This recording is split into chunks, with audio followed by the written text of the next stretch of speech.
Hi అండి. ఇవాళ నేను మీకు ఒక సింపుల్ చట్నీ చూయించబోతున్నానండి. నెల్లూరు ఎర్రకారము. దీనికి ముందుగా కావాల్సిన పదార్థాలు ఒక 10 ఎండుమిర్చి, 2 మీడియం సైజు ఉల్లిపాయలు, సరిపడా కల్లుప్పు, ఒక 5, 6 వెల్లుల్లి అండి. సో మీకు కారం తక్కువగా కావాలంటే 3 ఉల్లిపాయలు తీసుకోండి. మేము కొంచెం ఎక్కువగా తింటాం కాబట్టి నేను మీడియం సైజు 2 ఉల్లిపాయలు తీసుకున్నాను. సో ఇది రకరకాలుగా చేస్తూ ఉంటారండి, కానీ ఇది మాత్రం అసలు సిసలైన నెల్లూరు కారం అండి. నెక్స్ట్ ఏవేవో యాడ్ చేసుకుంటుంటారు టమాటో అట్లా, కానీ బట్ అసలు నెల్లూరు కారం అంటే మాత్రం ఇదేనండి. సో ముందుగా మనము హాట్ వాటర్లో ఈ ఎండుమిర్చిని వేసుకోవాలండి. హాట్ వాటర్లో కాకుండా మామూలు వాటర్లో కూడా వేసుకోవచ్చు, కానీ టైం తక్కువ ఉంది కాబట్టి నాకు 10 నిమిషాల్లో ఉంచితే సరిపోతుందనే ఉద్దేశంతో హాట్ వాటర్ యూస్ చేశాను ఇక్కడ. సో ఇప్పుడు ఆ హాట్ వాటర్లో ఎండుమిర్చి తీసి మిక్సీ జార్లో వేసుకోవాలి. మిక్సీ జార్లో వేసుకోవాలండి హాట్ వాటర్లో ఉన్న ఎండుమిర్చిని తీసేసేసి. మీరు చూడండి డిఫరెన్స్, రెండింటికి తేడా చూడండి. హాట్ వాటర్లో వేసింది వెట్టిగా కొంచెం ఉబ్బుగా ఉంటుంది. సో మీరు మనకి చట్నీకి వాటర్ యాడ్ చేయాల్సిన అవసరం లేదండి. ఇప్పుడు అందులోకి కల్లుప్పు వేసుకొని మనం మిక్సీ వేసుకుందామండి.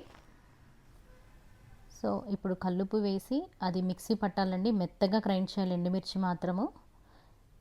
ఒక 2 మినిట్స్ మిక్సీ పట్టిన తర్వాత ఇది దోశలోకి చాలా బాగుంటుందండి. నెయ్యి కారం దోశ చాలా బాగుంటుంది. ఇది ఇడ్లీలోకి దేంట్లోకైనా తినచ్చండి. చాలా టేస్టీగా ఉంటుంది. మీరు ట్రై చేయండి ఒకసారి.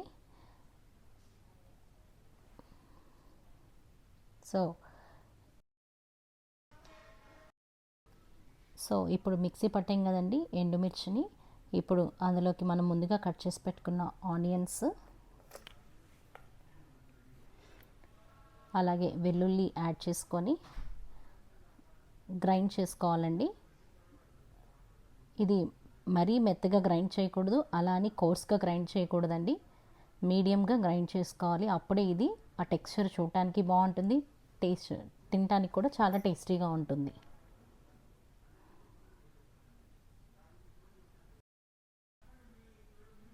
సో ఒక 2 మినిట్స్ గ్రైండ్ చేసుకోవాలండి. ఇది దోశలోకి ఇడ్లీలోకి చాలా బాగుంటుందండి. దోశ మీద అప్లై చేసి నెయ్యి వేస్తే ఎంత టేస్ట్ ఉంటుందంటే అంత టేస్ట్. సో ఇప్పుడు చూడండి ఎలా ఉందో, చూసారు కదా, ఎగ్జాక్ట్ కన్సిస్టెన్సీతో ఉందన్నమాట. మరీ కోర్స్గా లేదు, అలానే మరీ మెత్తగా లేదు, చక్కగా మీడియంగా చాలా బాగుందండి. చూడటానికి చాలా చాలా బాగుందండి. చూడండి ఒకసారి టెక్స్చర్ మీకే అర్థమవుతుంది ఎలా ఉందో. చూస్తుంటేనే నోట్లో నోరు ఊరిపోతుందండి. అస్సలు ఎంత బాగుందంటే, నాకు ఇప్పుడు మీకు చెప్తూ ఉన్నా కానీ నాకు ఎప్పుడెప్పుడు దోశ వేసుకొని చక్కగా తినేయాలా అన్నట్లు ఉందన్నమాట. సో ఇప్పుడు దీనికి పోపు రెడీ చేసుకుందాము. చిన్న కడాయి పెట్టుకొని అందులో కొంచెం ఆయిల్ వేసుకొని ఆవాలు, జీలకర్ర, మినపప్పు, కొంచెం కరివేపాకు వేసుకొని అది బాగా చిటపటలాడిన తర్వాత, కొంచెం ఫ్రై అయిన తర్వాత ఆల్రెడీ మనం రెడీ చేసుకున్న నెల్లూరు స్పెషల్ ఎర్రకారం రెడీగా ఉంచేసుకున్నాం కదా, అందులోకి ఈ పోపుని ట్రాన్స్ఫర్ చేసేసుకుందాము. చూసారు కదండి ఎలా ఉంది, చూస్తుంటేనే ఎంతో బాగుందండి. ఇంకా తింటే ఎంత బాగుంటుందో చెప్పాలా. మీరు కూడా ఒకసారి ట్రై చేయండి. అస్సలు సిసలైన నెల్లూరు ఎర్రకారం రెడీ. మీరు ట్రై చేసి నాకు కామెంట్ సెక్షన్లో తెలియచేయండి ఎలా ఉందో అనేసి. ఓకేనండి, థ్యాంక్ యూ ఫర్ వాచింగ్. మీకు ఎటువంటి అయినా డౌట్స్ ఉంటే ప్లీజ్ కామెంట్ సెక్షన్లో మెన్షన్ చేయండి, నేను రిప్లై ఇస్తాను. Thank you, bye.